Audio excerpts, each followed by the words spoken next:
Hello everyone, আসসালামু আলাইকুম। Welcome back to my channel. কেমন আছো তোমরা? আশা করছি ভালো আছো। তোমরা দেখছি রোজা রান্নাঘর উইথ ব্লগ।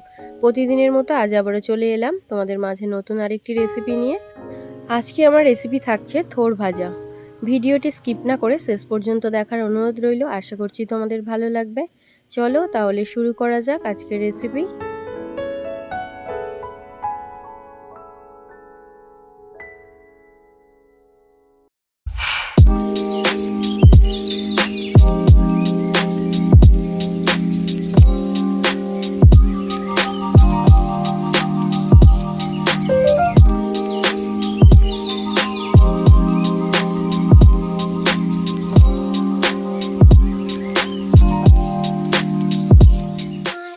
এই থোড়ের তো অনেক গুণাগুণ রয়েছে, যেমন রক্তচাপ নিয়ন্ত্রণ করে, ওজন কমাতে সহায়তা করে, গ্যাস্ট্রিক সমস্যা দূর করে থাকে।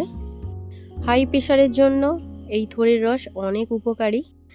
এছাড়াও থোড়ের অনেক গুণাগুণ রয়েছে, যেটা বলে শেষ করা যাবে না। চলো তাহলে আর দেরি না করে শুরু করা যাক থোড়ের রেসিপি। থোড়টাকে প্রথমে পাতলা করে কেটে নিতে হবে। থোড় থেকে যেই সুতোর মতো অংশগুলো বেরোচ্ছে, এইগুলোকে আঙুলের সাহায্যে এরকম পাকিয়ে নিতে হবে। তারপরে তোমরা তোমাদের পছন্দ মতো করে কেটে নিতে পারো। সরু সরু করে কুচিয়েও নিতে পারো বা চওড়া চওড়া করতে পারো, যেটা তোমাদের ইচ্ছা। তো যেহেতু আমি এটা ভাজা করব, তার জন্য সরু সরু করে কুচিয়ে নেব।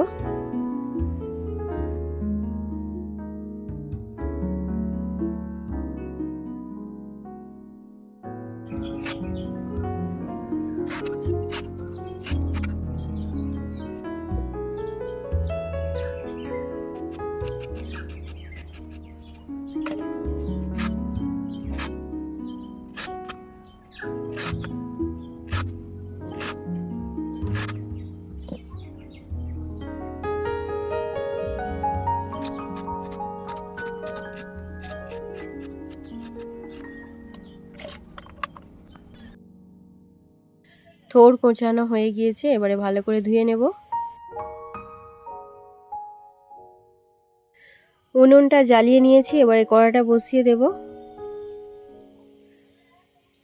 থোড়টা সেদ্ধ করার জন্য কড়াতে অল্প একটু জল দিয়ে দিলাম। যেহেতু থোড় থেকে অনেকটাই জল বেরোবে, তার জন্য বেশি জল দিলাম না।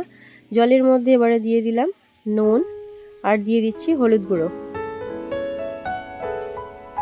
এবারে দিয়ে দিলাম ধুয়ে রাখা থোড়টা। একটু নেড়ে চেড়ে নিয়ে ঢাকা দিয়ে দেব।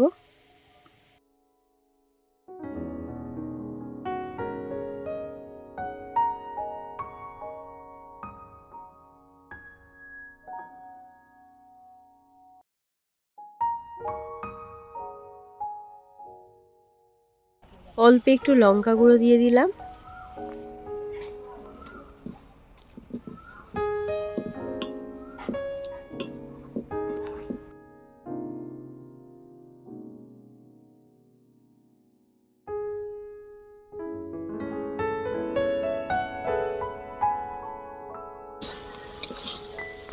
এই থোড়ের মধ্যে যে জলটা আছে, এই জলটাকে পুরোটা শুকিয়ে নেব।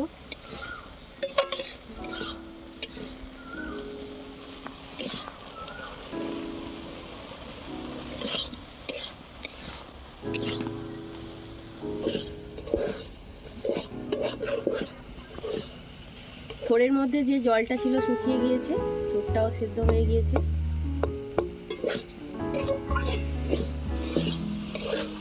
এবারে এটাকে নামিয়ে নেব। এবারে থোড়টা ভেজে নেব, তার জন্য দিয়ে দিচ্ছি সরিষার তেল।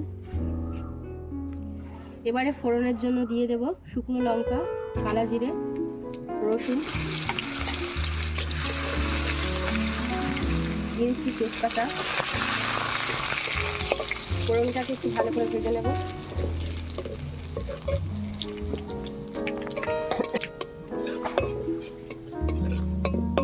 ফোড়নটা ভাজা হয়ে গিয়েছে, রসুনগুলো দেখো একদম লাল লাল হয়ে গিয়েছে।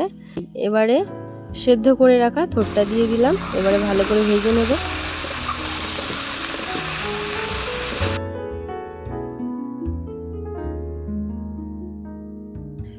এবারে দিয়ে দেব স্বাদ মতো নুন,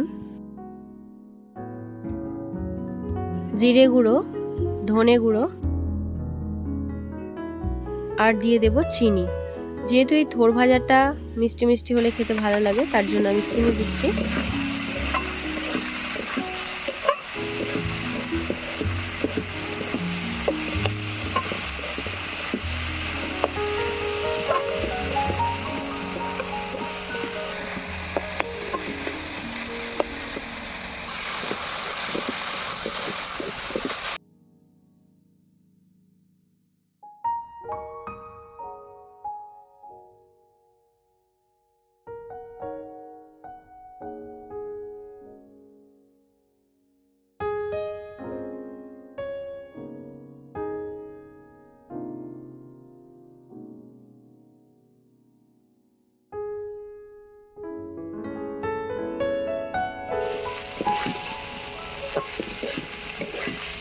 থোড় ভাজা হয়ে গিয়েছে, এবারে নামিয়ে নেব।